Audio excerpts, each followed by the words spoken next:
हरि ओम। श्री दुर्गा सप्तशती पंचमो अध्याय। इस उत्तर चरित्र के रुद्र ऋषि हैं, महासरस्वती देवता हैं, अनुष्टुप छंद है, भीमा शक्ति है, ब्राह्मणी बीज है, सूर्य तत्व है और सामवेद स्वरूप है। महासरस्वती की प्रसन्नता के लिए उत्तर चरित्र के पाठ में इसका विनियोग किया जाता है। जो अपने कर कमलों में घंटा, शूल, हल, शंख, मूसल, चक्र, धनुष और बाण धारण करती हैं, शरद ऋतु के शोभा संपन्न चंद्रमा के समान जिनकी मनोहर कांति है, वे तीनों लोकों की आधारभूता और शुंभ आदि दैत्यों का नाश करने वाली हैं, और गौरी के शीर से जिनका प्राकट्य हुआ है, उन महा सरस्वती देवी का मैं निरंतर भजन करता हूँ। ऋषि कहते हैं, पूर्व काल में शुंभ और निशुंभ नामक असुरों में अपने बल के घमंड में आकर सचिपति इंद्र के हाथ से तीनों लोगों का राज्य और यज्ञ भाग छीन लिए। वे दोनों सूर्य, चंद्रमा, कुबेर, यम और वरुण के अधिकार का भी उपयोग करने लगे। वायु और अग्नि का कार्य भी वे ही करने लगे। उन दोनों ने सब देवताओं को अपमानित, राज्य भ्रष्ट, पराजित और अधिकारहीन करके स्वर्ग से निकाल दिया। उन दोनों महान असुरों से तिरस्कृत देवताओं ने अपराजिता देवी का स्मरण किया और सोचा कि जगदम्बा ने हम लोगों को वर दिया था कि आपत्ति काल में स्मरण करने पर मैं तुम्हारी सब आपत्तियों का तत्काल नाश कर दूंगी। यह विचार कर देवता गिरिराज हिमालय पर गए और वहाँ भगवती विष्णु माया की स्तुति करने लगे। देवता बोले, देवी को नमस्कार है, महादेवी शिवा को सर्वदा नमस्कार है, प्रकृति और भद्रा को नमस्कार है। हम लोग नियम पूर्वक जगदम्बा को नमस्कार करते हैं। रुद्रा को नमस्कार है, नित्या, गौरी और धात्री को बारंबार नमस्कार है। ज्योत्सनामयी, चंद्र रूपिणी और सुख स्वरूपा देवी को सतत प्रणाम है। शरणागतों का कल्याण करने वाली वृद्धि और सिद्धि रूपा देवी को हम बारंबार नमस्कार करते हैं।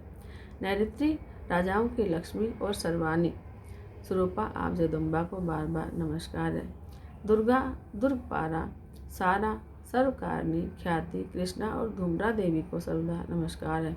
अत्यंत सौम्य और अत्यंत रौद्र रूपा देवी को हम नमस्कार करते हैं, उन्हें हमारा बारंबार प्रणाम है।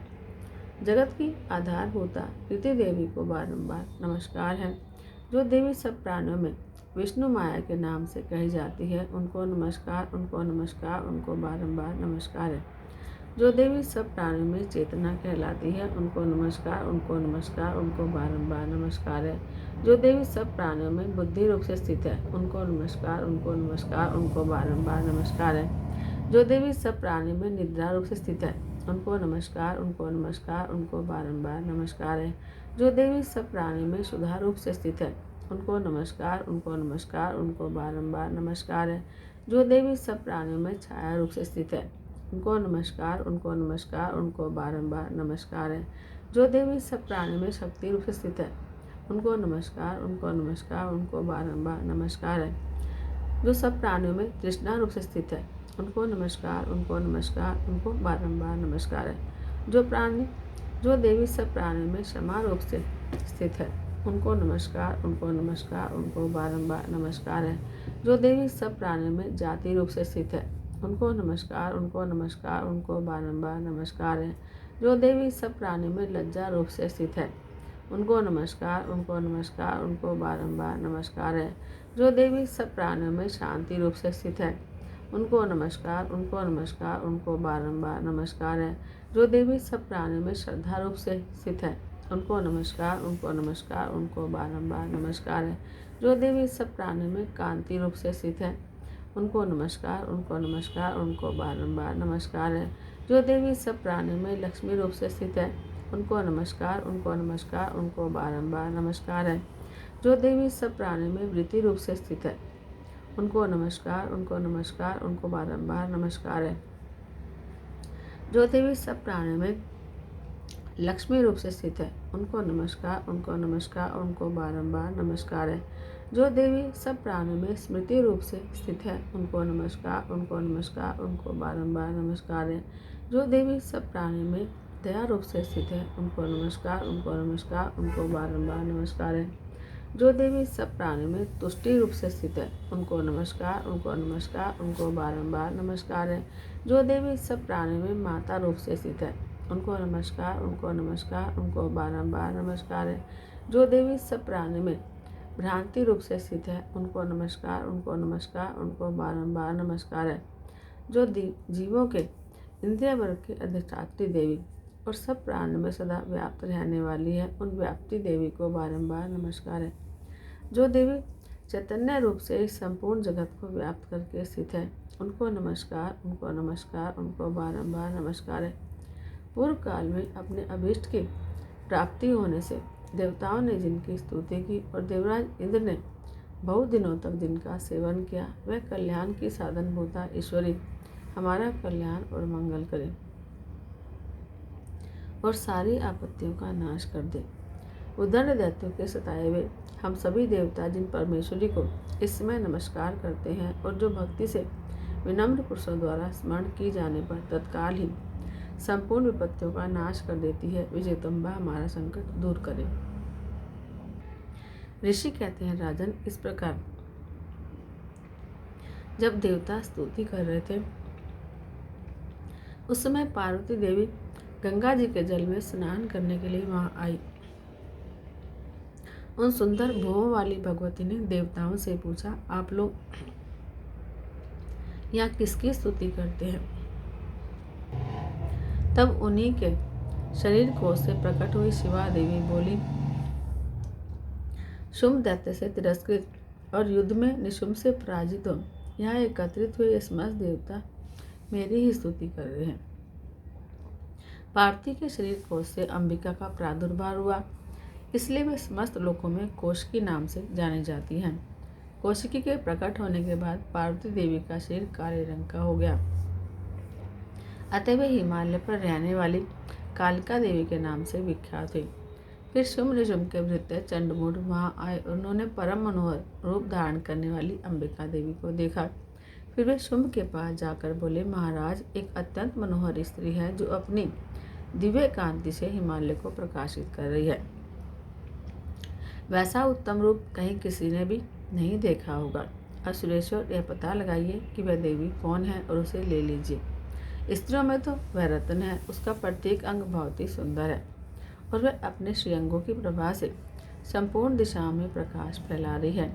दैत्यराज अभी वह हिमालय पर ही मौजूद है, आप उसे देख सकते हैं। प्रभु, तीनों लोकों में मणि, हाथी और घोड़े आदि जितने भी रत्न हैं, वे सब इस समय आपके घर में शोभा पाते हैं।